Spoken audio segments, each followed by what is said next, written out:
speak. You're here with me, Mariam. You're also joined with me, Sonia. Right, thank you. And we also have a very special guest today, Abdul-Rahman, co-founder of Pillars app. How are you today, Abdul-Rahman? Wa alaikum assalam wa rahmatullah. I'm good, thank you. How are you? I'm good. So I'm just going to quickly give you an introduction. So Abdurrahman is co-founder of Pillars app. So Pillars app is an app that demonstrates and shows prayer timings. It has received international and national recognition. It has been featured on Good Morning America. So it has had an extensive reach, and we're really incredibly honored to have you today. Alhamdulillah, thank you for joining us. So before we start to do the main topic of the show, which is being at service for the community, we want to, Sonia, can you tell us what our show is about? Yeah, our show is a platform for girls to voice their own opinions on current events, issues, and just form discussions on any kind of topics like religion, culture, politics. And all opinions and views are our own, and we respect all other opposing/similar views and opinions.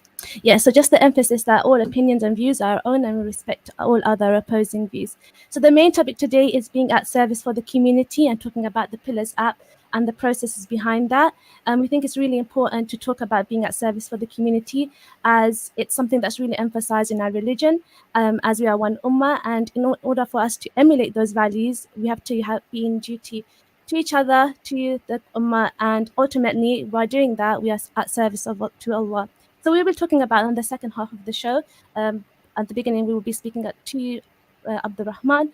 If you do want to join in the conversation, you can call us on 01582 481822, or you can WhatsApp us on 077 481822, or you can message us on Facebook Live if you search Inspire FM, where we would love to hear your thoughts. So the first bit of the show, what we're going to do is talk about Thought of the Week. So Thought of the Week is a segment where we talk about a reflection, something insightful, something that has impacted us. And it doesn't necessarily need to be about the topic of the show, but it's just something that we think it's important to impart. So I'm going to start off with Sonia, and then I will go on to Abdurrahman, inshallah. Okay, so thank you, Mariam. My thought of the week this week is actually based on a quote that one of my work colleagues sent to me on WhatsApp this week. And I'll read the quote out. Sometimes God slows you down so that the evil ahead of you will pass before you get there. Your delay could mean your protection. Right, right. So I think I picked that one because it's quite resonated with me in that moment, because I think so often we all have our goals and ambitions, and sometimes you might feel a bit behind, or you might feel gutted that you didn't get something that you were aiming for. And I think in that moment I realized, yeah, I mean, we always say this, right? But it's good to just remember again, like, hold on, you might not have got the opportunity for a reason. You might be saved from something that would have been way worse, some kind of calamity that could have occurred if you got that chance/opportunity, or if you got to that destination. So, even small things like when you're stuck in traffic, or some accident happened on the road, so the road's been locked off and you're home late like 2 hours, something crazy. But these little things, I truly believe that sometimes, it's actually saved you from something that could have been worse. But even just in like I said, like education or work, if you didn't get that, say, promotion that time, or if you didn't, yeah, like education, if you didn't manage to hand in your assignment or something, even though it doesn't seem like it at the time, it may have been that actually something better was in store for you. So yeah. That's really powerful, and I think that's something that we kind of talk about on the show as well, that it's something that if you haven't achieved a certain milestone, just think it's Allah's redirection, as opposed to something that is seen as a failure. Abdurrahman, what is your thought of the week? Yeah, Assalamu alaikum, thank you for having me. So my thought would be around rights and responsibilities. So we all have our rights for ourselves, but we also have responsibilities towards others. And I think something that is really important to remember, and I think we often focus on the rights that we have, and we are commonly demanding these rights from others. Whilst we might be entitled to them, I think if people thought more about the responsibilities they had to others, they would find that automatically, if everyone was to fulfill their responsibilities, that everyone would receive their rights, if that makes sense. So rights, often they're not in your control. Responsibilities are. So if you want to fulfill your responsibilities, you can go. You have the control. You can do that today. You can decide to fulfill all your responsibilities today. And if inshallah everyone did that, then we would see that a lot of people would be receiving what they believe they are entitled to. So yeah, it's just it's a mindset shift from being expecting things from others to trying to do as much as you can yourself, and then everything should work itself out. Well, that's really profound. It kind of just made me think about how the Prophet ﷺ and how he spent his life to facilitate others, and in that way, Allah facilitated him, and there's so many obstacles and hurdles that he went through, but he was more focused on fulfilling the rights of other people, and he cried for us the most. So it really does show you that the value in making sure that you do think about fulfilling the rights of other people. And as we know that if you fulfill the rights of another person, Allah fulfills your rights and He facilitates you. And I think it's really, really integral that we internalize that and emulate that. So thank you for that great thought of the week. I'm just going to delve into the main part of the show in terms of asking you about Pillars app.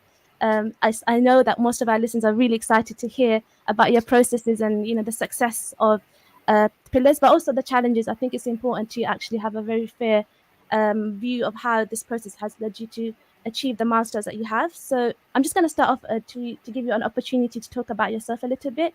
I know that you're going to be graduating as a doctor, so mashallah. Mashallah. Huge congratulations on behalf of Inspire FM.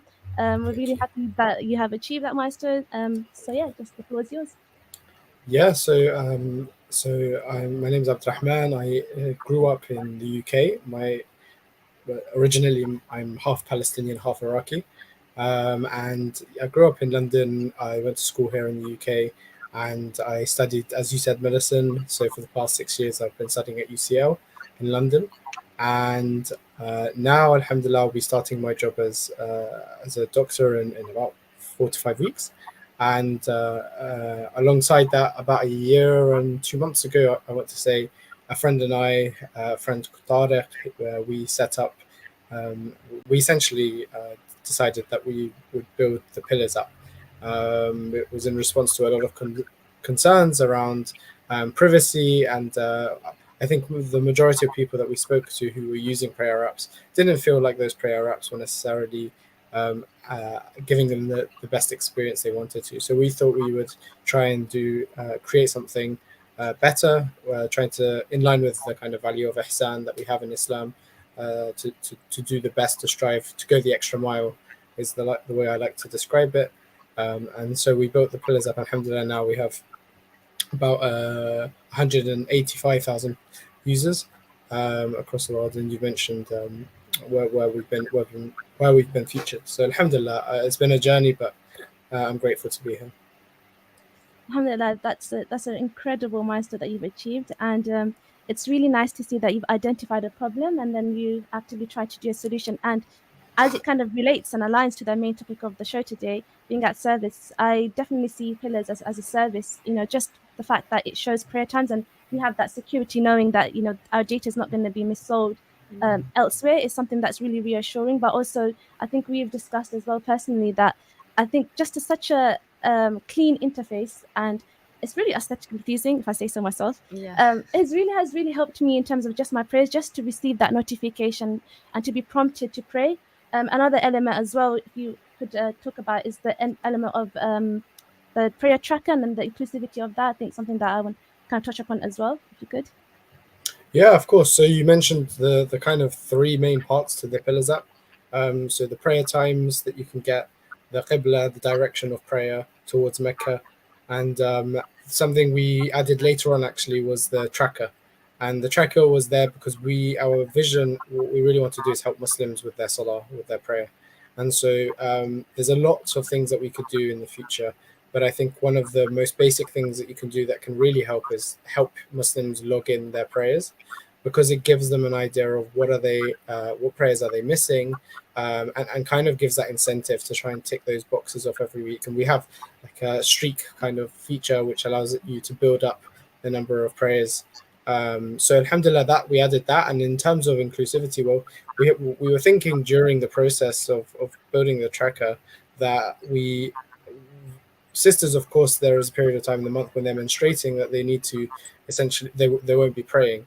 But what we didn't want to do, because we have this streak feature, is kind of exclude sisters, because that streak would obviously be disrupted every time they had their menstruation. So something we thought that was quite important was to ensure that both brothers and sisters could use it all the time is have a administration button that allows them to pause the tracking but not impact the kind of streaks and the tracking of the prayers. So when a sister, for example, is using the app, they're tracking their prayer, and when menstruation occurs, they can then pause it with the button, and it will automatically kind of log those. And then when they're kind of off their menstruation and praying again, they can kind of continue as before, and it should mean that they have the same experience as brothers. So we thought that this was I know often it can be seen as a feature, but to be honest, the tracker itself would not be functioning correctly for sisters if we didn't have that. So I think it was kind of something we did immediately when we launched the tracker. We had it there already. So yeah, alhamdulillah, that was received well, and I think it just points to the lack of, I guess, thoughtfulness that might happen with a lot of other apps out there or other products that might be available to people. But yeah, alhamdulillah. I think one thing that I even find useful is that the tracker aspect, and I think one thing you mentioned is that there's a lack of thoughtfulness towards the creation of these things, especially when you're thinking about the Muslim community. We kind of lack that holistic perspective on how do we identify problems and how do we actually address as many people as possible. So what was your process behind speaking to the community? And I know one thing that you definitely was very strong about is making yourself very visible in the creation of this app. So what was your kind of thought process behind that? Yeah, so one of the concerns that kind of prompted us to build the Pillars app was the privacy concerns. People were worried about their data, their location data, and where that was going. So I think when we built the app, we obviously we can make promises, but people need to know who the people behind the app are, and they need to be able to engage with them and dialogue with them. So something we felt quite strongly about is kind of opening ourselves up, both Tariq and I, especially on social media platforms. We were most active on Twitter, and engaging with people and essentially talking them through and sharing with them what we were doing and the process of building the app. And I think the reason we thought that was really important, well, there was two main reasons. The first was because we wanted people to discover it, but second of all, it's to build a rapport with the community, especially a community that had become a bit paranoid, actually, and rightly so, because of what had happened in the past with their kind of location and data and things like that.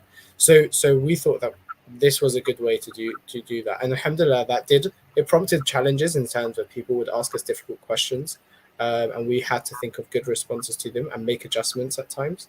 But it also allowed us to get a lot of people who felt that they could trust us, and as a result of that meant people were very happy to use the app and happy to share the app with others, and actually not just happy to share, but really like ambassadors for Pillars. So alhamdulillah, I think that's kind of how we went about it. Yeah, I definitely would say someone actually said to me yesterday, you're very cocked when it comes to Pillars. I feel like wherever I go, I always be telling people, make sure No, I can vouch for that. So we've obviously video sessions for a while now, and I think just even before Ramadan, Mariam all the time was just saying, you guys, you need to download this app. I'm telling you need to download Pillars app. And obviously when certain situations happen with other apps that are out there that are quite popular, Mariam was in straight away. She's like, don't worry, I know what to do, guys. Don't worry, now that you can't use that anymore, I've got the app for you. So, you can thank Mariam. Honestly, she's been amazing. I downloaded the app straight away, especially when I heard about all the features that you have in it, like the tracking, the inclusivity of it. And to be honest, it's really nice. Like you said, it's just user friendly. And I don't know if you guys know, you can have, I don't know the cameras, but can you see that? the widget. Yeah. How nice is that? So it automatically will tell you that the next prayer time, it has like the time, it has a little moon sign, which is the logo, I guess. But I just really like it. I like having things on my screen, so I have that widget up and ready, and I didn't even know it was a feature. I just went on like iPhone and it came up, so I was like, I'm happy with that. So yeah, all these little things really help. But I did want to just touch on something you mentioned. You mentioned the thing about how you were sharing on social media platforms while you were building the app. And I didn't actually know that because, like I said, I'm here through Mariam's recommendation. But I think that helps so much. The reason why is because so often with these apps and whatever, it's like a bot. Like you don't know who's doing it. It could be a robot somewhere. It could be in another country. This is real. It feels almost local in a way, but in a good way. It's positive. You have that connection and you don't think they're going to no one's scamming us, but at least you feel like, yeah, it's not a scam, it's legit, it's an app, it's made by people who are going to actually use the app themselves. And I think that really, really helps, just knowing that you're a real human, like a real person behind it. That just gives that trust, I think. So yeah, Yeah, thanks for that. I completely agree. I think that something is very basic, but it makes a lot of sense. You want to know the person behind it. And I think putting your identity there is also putting it on the line, because it means that if there are problems Go that occur wrong. in the future, we are. Whereas if you're hidden, then obviously you're less accountable. And as a result, you lose that. So I think, alhamdulillah, it was something that I think we didn't realize how much benefit we'd get from that. So a lot of things I think people kind of sometimes ask us, how did you do this, how did you do that, and sometimes we had good reasons, but sometimes we didn't, and we did those things, and we actually like realized how helpful it was in retrospect. So obviously a lot of this is Allah's blessing and Allah's help, so something to always remind ourselves of. It's not obviously nothing's really just through our efforts. Everything's from whatever Allah has kind of willed for us. Yeah, I think I completely resonate with what Sonia's saying. Even for me, it was just, I think it was the transparency and also the ability to be able to use the app, and just having that user experience. And I think something that you touched upon is about ihsan. I can definitely see that reflected in the construction of the app, and even holding yourself accountable in engaging with the community to hear what their responses are, good constructive criticism and also positive. So I think that's something that makes your app quite different to other user experiences, because you feel very involved with the whole process. But I think something that you touched upon is in the challenges in the responses that you've got. Could you just kind of elaborate on that? Yeah, so I think, for example, sometimes people would be like, so we're obviously making certain claims, and people are responding. For example, they're asking about how can we be sure that, for example, you're not going to be sharing our location data, or for example, once we launched, people would be asking us why why do you only have these specific kind of prayer time options? Because obviously there are a lot of different ways of calculating prayer times. So these are all challenges that we had to kind of think about and consider. And obviously we're limited in our resources, obviously. So we wish we could add everything that people wanted us to add to the app, but realistically we can only go so far. But also in terms of backing people up, I think there was for some individuals a healthy level of skepticism, and I think, again, going back to the kind of what we kind of phrase building in public or sharing our kind of journey on social media, that did help a lot. And I think over time people did, and I actually witnessed this very often, is that you sometimes will get a very cold and not paranoid, because I don't like using the word paranoid because I think it was justified, but I think like very, very kind of skeptical kind of comments that would sometimes appear very cold, and sometimes I would respond to them, and there would be like an engagement back and forth. And actually, after engaging back and forth, after a while, you actually witness a transformation in how they view you and how they view pillars, and that's kind of something that I think like good dialogue is actually often important, and just trying to be understanding and help someone kind of I think very easily we could have either ignored those comments, or we could have, for example, responded in the same kind of cold manner. But I remember Tariq and I, whenever we were kind of engaging with these comments like this, we'd always say, try to kill them with kindness. so respond to them extremely kind compared to what they were saying to you. And actually, I found 99.9% of the times they actually realized they felt bad. They often realized that what they were saying, they were convinced and surgery by our language and by what we were saying. And alhamdulillah, that's helped a lot. And I think that's actually as well a prophetic kind of thing. Like we all know the story of the Prophet ﷺ, where he was grabbed by the cuff by his neck by a Bedouin against all, and the Bedouin was asking for demands, and as a result of that, the Prophet ﷺ could have easily asked someone to take him away, but he actually asked someone to help with this man's demands. So very different response to what you could even justify it, right? Because he could retaliate in the exact same manner, but he didn't. He chose kindness, and that's something that I think we should always try to kind of keep. Definitely. And I think one thing that you touched upon is that the prophetic values. Even for me, if you think about Ta'if in Saudi Arabia, because I visited there a couple of years ago, about 3 years ago, and they were the people that really caused so much pain to the Prophet ﷺ, to the point where his shoes were drenched in blood, and he had the opportunity to wipe that out, but he didn't. And because of that, that city still exists today, and that city is all Muslim. So thinking about the long-term impact and how you can influence change just by your simple interaction is really, really important. And that's something that I think is really important as a community.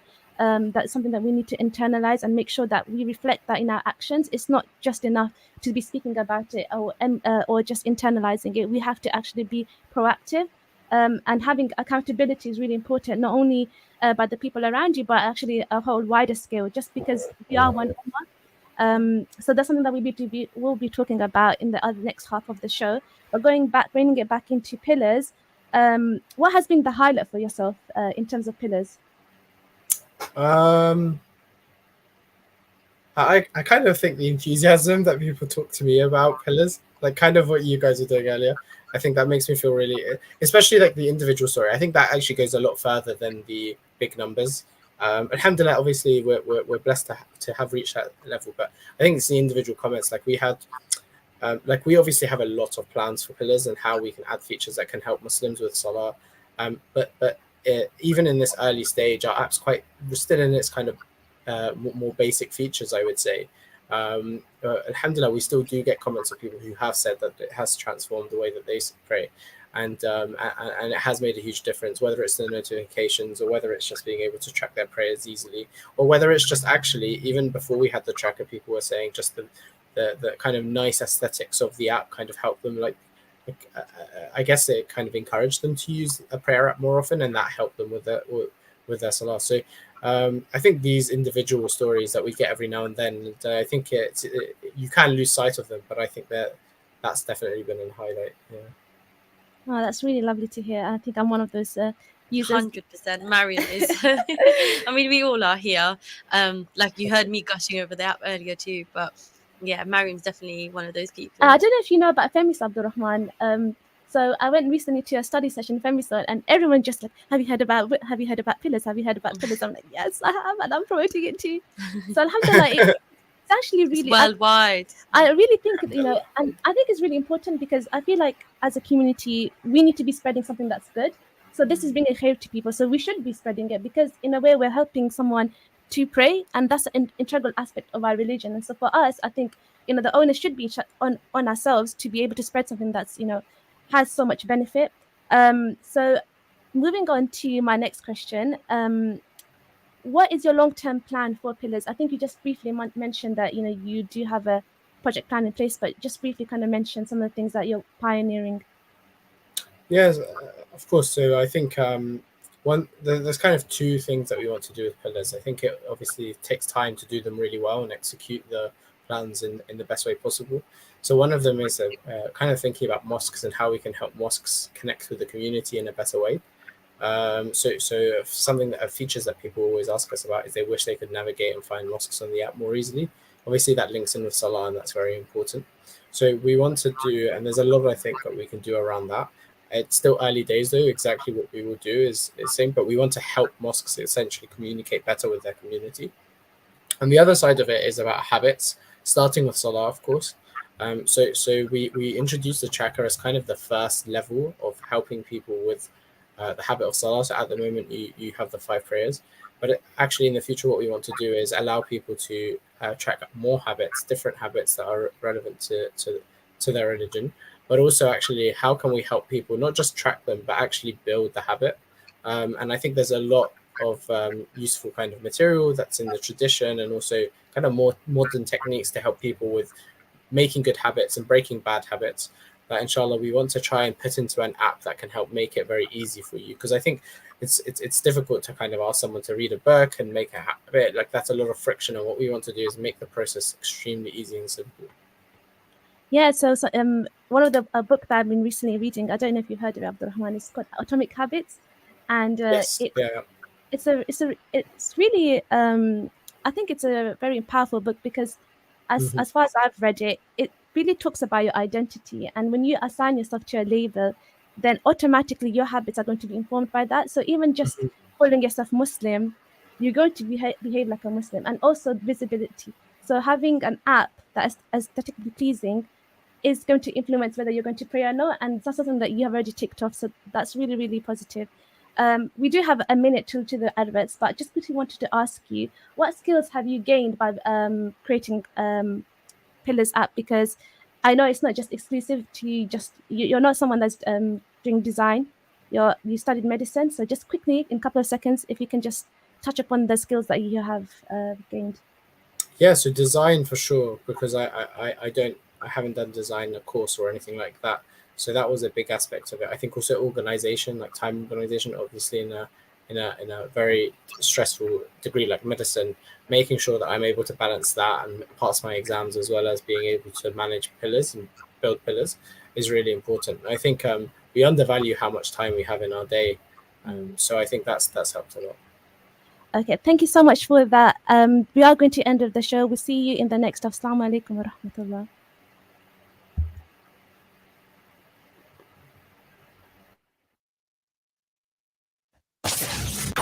This program will continue after the break. Continue listening to Inspire FM. Inspire FM. Inspire 105.1 FM. On 105.1 FM. Inspire FM.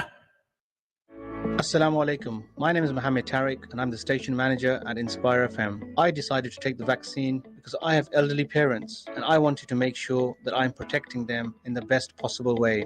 Also, as part of my role as a station manager, I'm constantly going to events and meeting the public, and I wanted to make sure that I am safe and everybody I meet is safe. To get a vaccine, go to blmkccg.nhs.uk/drop-in. Get vaccinated right now. AK Windows South Limited, manufacturers and installers of high-quality UPVC windows and doors, bifold doors, composite doors, conservatories, porches, skypods, fascias, guttering, and much, much more. We specialize in double glazing and triple glazing using the best German profile. If you want quality at affordable prices, AK Windows is the place to go. If your house needs a facelift, you know who to trust. For a free quote, call AK Windows today on 01582 483 777 or visit us at Unit 10E, Britannia Estate, Leagrave Road, Luton.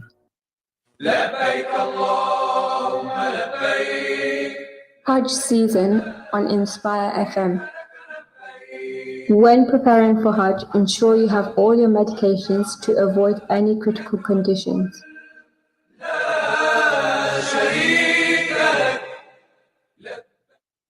People ask me why I joined the police. The answer is simple.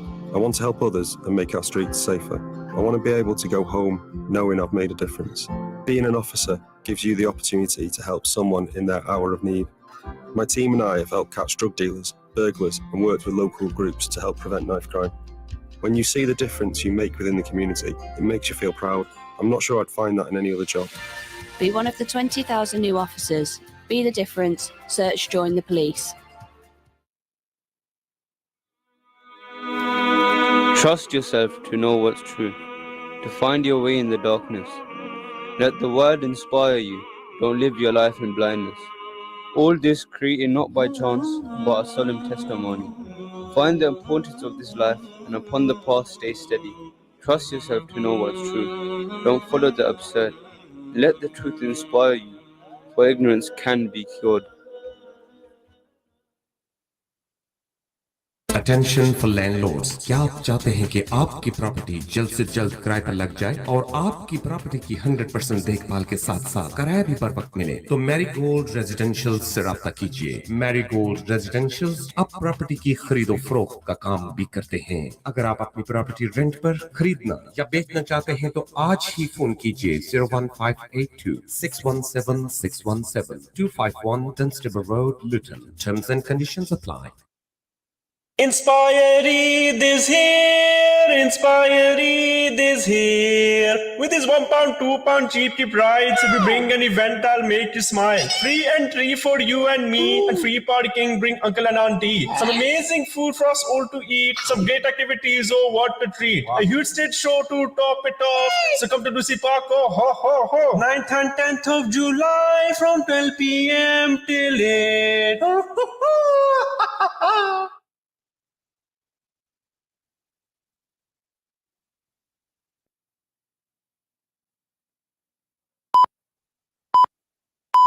From the studios of Inspire FM, the time is now 6:30.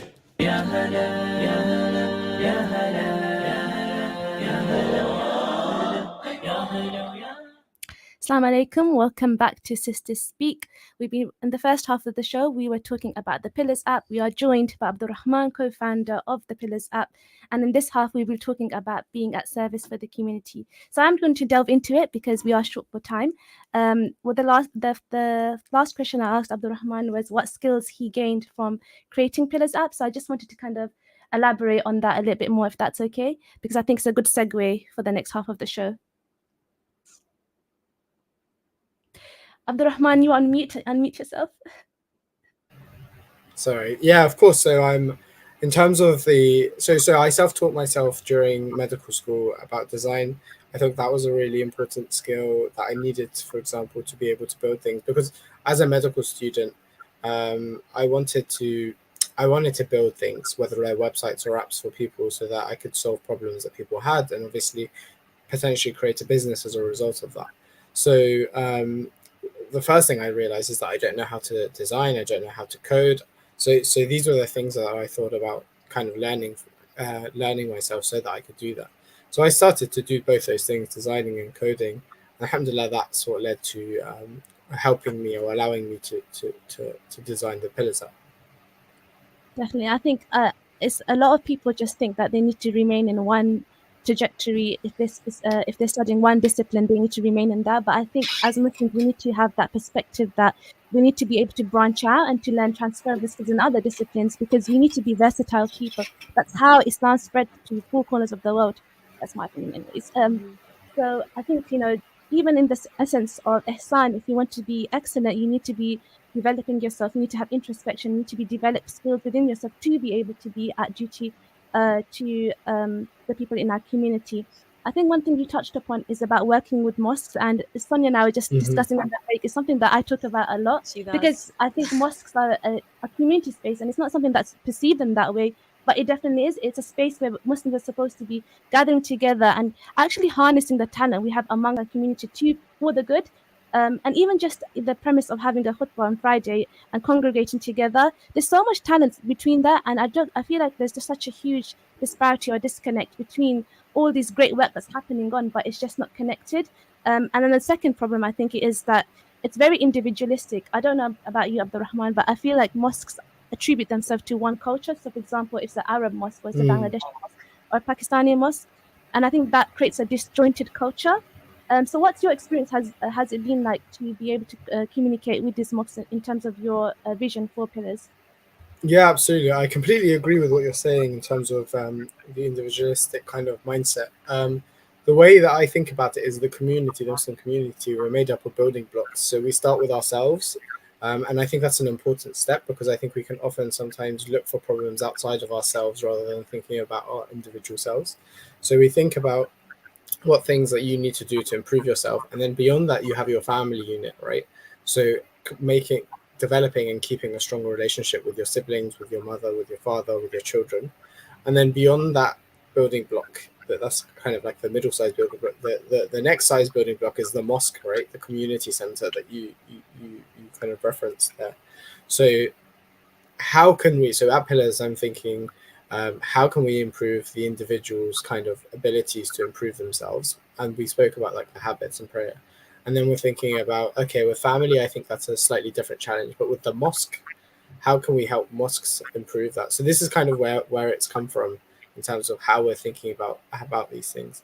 My experience, I've spoken to mosques kind of thinking about this idea, and I think that technology is always a difficult thing for mosques to adopt, especially depending on the kind of ages of the people who are running the mosques and the committees like in question. So sometimes I speak to mosques who are extremely excited about what we're doing. They understand exactly why. I've actually got an email this week about someone who wanted Pillars to help build them an app for their mosque. So we get emails and messages like that. And so we're thinking constantly about how can we provide mosques with the tools they need, but sometimes you do notice that some mosques are more ready than others, and so I think it's a matter of time. A good example is like card readers. A lot of us would have donated in cash most of our lives, but nowadays it's very common to see card readers in mosques, and it took a while for mosques to do that. But now that's an option, and now as soon as one or two mosques did it, I think every other mosque has basically decided to sign up. So it was very overnight, to be honest, and I think this is the kind of transformation we're going to see in the future, inshallah. Anyway, Sonia, what's your perspective as a Muslim woman, engaging with the mosque and seeing it as a community space? Well, I think something like an app, like Pillars, if we can connect with a mosque, it would really help, because right now, if I want to use a mosque or go to one, I need to ask all my friends first. Do you guys know which mosque has a female section, first of all? Because not all of them do. And that's fine. That's still something we've spoken about. It's still developing. But that's something I need to know, because I can't just turn up and then they're like, we have no space for you, or you're going to have to be in the cupboard, in the shoe cupboard or something. So, which is, we all know that's how it is sometimes. So I think that's a huge thing. I'm sure you've already thought about that on the app as well. You can say, mosques that have female sections or women sections, women facilities as well, just like the toilets and so on. That would be so amazing. And I think even starting off with like London, because it is a capital city, but also in London, you expect it more as well, because when you're there, it's large. Where are you? Where's the nearest mosque? It's not, it might not be easy to find. Where's the tube? Where do I go to get to the mosque? I think that would be such a good thing to bring into. Abdul-Rahman, your thoughts on that?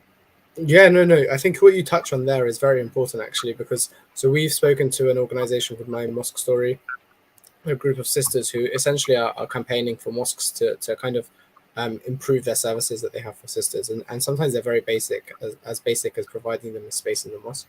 And so something that we so I wanted to essentially get a good understanding from a sister's perspective what Pillars potentially could do if we were going to develop this mosque platform, so that we can essentially make it more inclusive or encourage mosques to be more inclusive. And obviously the menstruation button, part of the tracker, was something that we thought about.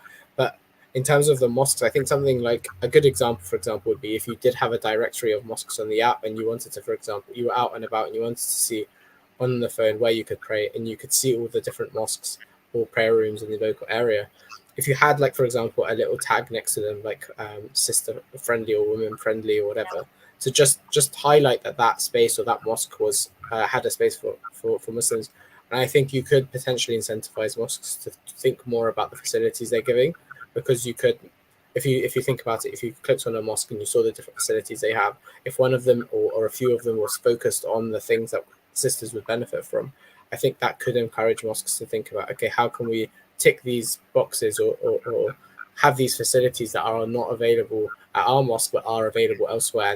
And I think it's a lot more than just that. I think you can't just incentivize them with tags on the Pillars app. I mean, I don't want to reduce this issue.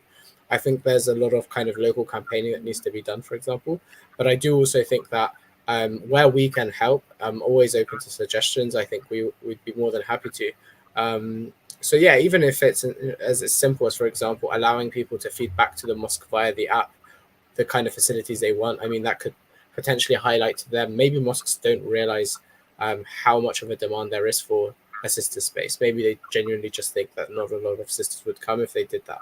So I think these sort of things, and again, going back to the core principle and core idea, which is how can we help mosques connect with their community in a much better way than they do now. Definitely. I think that's a really good segue for the next question that I'm going to ask, because I want to talk about being at service, and essentially Pillars app doing that, facilitating that function would be being at service to the community.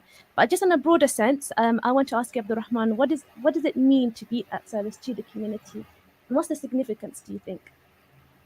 Yeah, so I think being at service to the community means, so I personally believe that every single person in the community has a role to play, and the role is often not the same role. And I think that's a really important point to emphasize. So someone who might be really, really good at fundraising, might be a very good talker, might be very engaging, very charismatic. That person might be really good at going onto TV, raising money, or speaking at events and raising money. Someone else who might be a lot more quiet, for example, might be very good for them, but for example, works really hard, but they might be, for example, a developer. They could, for example, reach out to their local mosque and ask them, how can I help improve your website? How can I, maybe their website looks very old. Maybe it's not doing a lot of, maybe some things on it is broken. They could reach out. And more generally speaking, I think, for example, us Muslims, a lot of us, for example, aspire to go into careers that are very traditional, like medicine, engineering. But I actually personally believe that this is a big problem that we have. And we really do need to aspire to be the best in every single discipline.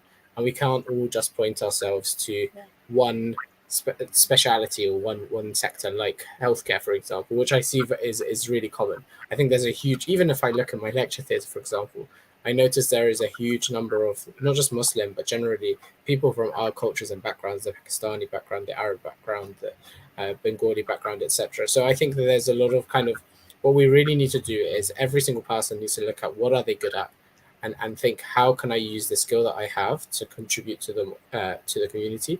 So it's not just as simple as, for example, just saying, oh, I'll go to the mosque and like help them with setting up Jummah. That's a good step, but actually think about your strengths. What are your strengths? So I've mentioned like a few, like if you're a developer, you could help with the mosque. If you, for example, are someone who, let me think of a good example. If you,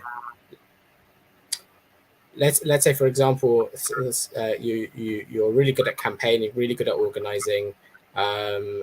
You could, for example, as I've seen a lot of Muslims do, campaign for student finance that is halal, that is Sharia compliant, which a lot of people have done. So I really do think that it's just about serving the community with the strengths that you have, and everyone has a strength, everyone. Yeah, and I think that's something that I'm quite strong on as well, that we need to be infiltrating every sector to be representative of Islam and to have a sense of ihsan, because I genuinely think that there should be a shift. I agree with you in terms of we're more focused on going into the more secure, if I can describe it that way, careers. And perhaps that's because it's a symptom of insecurity that our parents faced, and that's something that we should bear in mind. However, it's just about having that conversation and having that dialogue with our parents, the people that, of course, are important to us. And we talked about the importance of family unit before, but actually having that shift is really important for the sake of the Muslim Ummah, for the sake of the progress of Muslim Ummah. And if you think about Islamic history and how it's transpired, you can see that there was actually more of a focus on the arts before there was a focus on on healthcare and or the science subjects. So if you think about poetry, even when Islam was spreading, it was an oral tradition. Poetry, it was used as a way to convey Islam. So I think we need to kind of go back to our values and actually look at history to understand how did this message spread and how can we ourselves emulate these values. And I think one way of doing that is by having introspection, which leads to my next question. Do you think there's a lack of focus on upskilling ourselves to be at service for the community? Yes, I think often people use the excuse of time, I would say, that they don't have enough time to go and do things. But I think it's actually more a problem of prioritization. People are generally speaking not willing to take that time to. I think the majority of us actually have a lot more time than we think we do, and if we really, really wanted to, we could, for example, use that time. A really good time, for example, is if you're someone who wakes up for Fajr and stays up, you can use that time between Fajr and when you need to leave to work or to school to learn a new skill. That's kind of how I actually ended up learning how to code. Is I would wake up for Fajr, and then I would spend, it would be about 2 hours between 5 o'clock and 7 o'clock in the morning, where I would just learn how to code, and then from 7 onwards I would get ready to leave and go to university or to study. So for me, I think that's definitely an issue. In terms of like how and why people are doing that, I'm not too sure, to be honest. Why Muslims don't feel it. I think there's, generally speaking, there's a lot of cultural baggage, and I think a lot of us think we just want to get into one of these kind of vocational career paths, like engineering, like medicine, like law, and kind of stick with that. And I think you're absolutely right. It's because our parents often come from a place of instability, and they're thinking about stability, not for the community, but the stability for their individual children, right? Their son or daughter. So when they're thinking about how can I make sure that my son and daughter are stable, the best way is to go and push them into something which is very job secure. And that's why they push them into careers like medicine, into careers like engineering, into careers like law, because these are, generally speaking, very job secure. You can always secure a career in one of these spaces. But we're not thinking, actually, what can my children do that can be in line with their interests and their aims, something they're good at and that's something they're interested at, but that could also benefit the community. We're not asking that question. And maybe it's because we need to like establish ourselves, put our roots, and that's something that we can ask in the future. Perhaps we don't have the luxury, but I think actually now more and more we really do need to think about actually how as a community we can be stable. So I'm hoping that people do think, especially in our generation, I'm hoping people are thinking more about how can my children contribute to society as opposed to just contribute to themselves. Yeah, you highlight really important points in thinking about we need to be more holistic in the way we approach things rather than an individual sense. Sonia, you're someone that's really interested in media. What has been your kind of experience regarding this? Well, I always say that, I've said this so many times, we need more Muslim people and more representation. And my main point is that you could be maybe not so good at it, you could be amazing at it, or if we're talking about even like TV or something, you could be presented in a negative way, or you could be presented in a positive way. It doesn't matter as long as you're there, you're present, because then you get all the things, you get everything, good, bad. You could be doing the filming, the recording behind the screens, you could be a presenter, you could be a runner, you could be the coffee maker. As long as you're in those spaces, that's what we need. So often we have issues, we complain that, oh, they've portrayed us like this, or we're not happy with this media portrayal. But if we're not in those spaces, we can't make those changes. The only way we can is if we're there, like you said, infiltrate, love that word. If we're there infiltrating the spaces, then we can put it our perspective, or little things. Someone might have a question, they don't know where to go.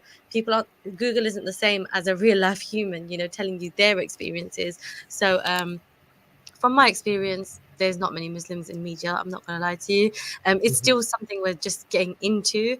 I mean, you can probably name on one hand the Muslims off the top of your head who that are in maybe the TV industry or film industry. Yeah, you probably could. And the way I see it is because there's not enough encouragement. In fact, sometimes it's frowned upon. It's like, really, you want to go into that? People will like almost laugh at you, like, come on, like, be serious for a second. And it's like, no, I am being serious. Just think about like cinematography. Just in that alone, you could be the person who's holding the mic. Do you know what I mean? But that alone, you're in that space. But people need to push for it, and it is, in my opinion, it can be secure. I know we mentioned the word secure and getting jobs like doctor and lawyer and stuff to be secure for yourself and for your kids. But if you work hard and like we said, London, easy access for us. We're lucky we live in Luton, but there are opportunities out there. You just need to find it. So yeah, that's how I feel. I don't feel like there's enough of us in those spaces. Yeah, and I think something that you touched upon is about the perception from perhaps the generation above us, that they see it as a space of instability, and therefore they don't want to push their parents. But also they also view it from the Islamic perspective. There's sometimes contention between making sure that you preserve your values, the Islamic values, in spaces that perhaps compromise them. So what's your thoughts on that, and how can someone navigate their ambition, ensuring that their values are not deterred in spaces that will try to force them to assimilate? Abdul-Rahman? Yeah, so I think that you make a very good point. I think that Muslims, we should be in all sectors, and we should be the best in we should be striving to be the best in those sectors. So going back to that concept of Ihsan, in terms of the values, well, that's the thing, right? Because you do sometimes see Muslims, at least their names sound very Muslim, right? And that do climb up the ladder and do well, right? Then they get quite high. But I think oftentimes we see that they lose their values, and often they provide nothing that would help support our community. They end up adopting essentially values that are outside of our value system, and that's not benefit. There's literally little to no point of that happening. If people are going to go into these industries and they are going to do well in those industries, we're not benefiting at all if they're going to lose all those values along the way. So actually, when it comes to I think that you do need to be uncompromising in your values, even if you see that that's going to cause your paths to take longer. And as soon as you do start to compromise, I think it's a very slippery slope. There's very little to me.